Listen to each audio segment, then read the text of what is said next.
სერბეთში ათობით 1000 ადამიანი შეუერთდა სტუდენტთა საპროტესტო აქციას, რომლის დევიზი იყო: ჩვენ უკეთეს ვიმსახურებთ. დემონსტრანტები არ აპირებენ შეეგუონ უსამართლობასა და კორუფციას ბალკანეთის ქვეყანაში, რომელსაც აწლეულია პოპულისტური მთავრობა მართავს. სერბეთის უნივერსიტეტის სტუდენტები ნოემბერში მომხდარი ტრაგიკული შემთხვევის შემდეგ აწყობენ აქციებს. როგორც ცნობილია, რკინიგზის სადგურის სახურავის ჩამონგრევის შედეგად 15 ადამიანი დაიღუპა. კრიტიკოსები ხელისუფლებას კორუფციაში ადანაშაულებენ. ნოემბრიდან თითქმის ყოველდღიურად იმართება საპროტესტო აქციები. ეს სერბეთში ბოლო წლების ყველაზე მასშტაბური შეკრებებია, რომლებშიც ათობით 1000 ადამიანი მონაწილეობს.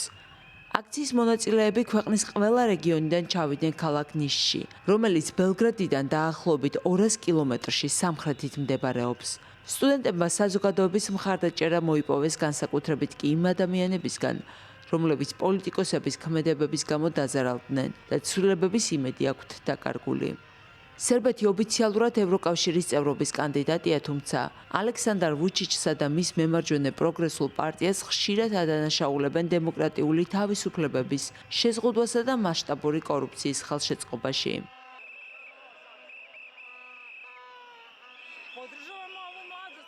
მხარს უჭერ ამ ახალგაზრდებს, რადგან მათ სურთ ცვლილება და ისეთი სამართლებრივი სახელმწიფო შექმნა, სადაც ყველა შეგვეძლება თავისუფლად და ადამიანურად ცხოვრება.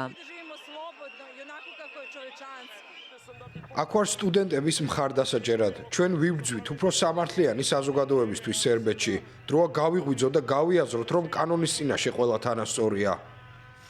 სერბეთის პრეზიდენტის ალექსანდრ ვუჩიჩის აზრით ამ აქციებით დასავლეთი ხელისუფლებიდან მის ჩამოშორებას ცდილობს. ნოვი სადში რკინიგზის სადგურის შენობა ბოლო წლებში ორჯერ განახლდა ჩინურ სახელმწიფო კომპანიებთან გაფორმებული ინფრასტრუქტურული პროექტების ფარგლებში.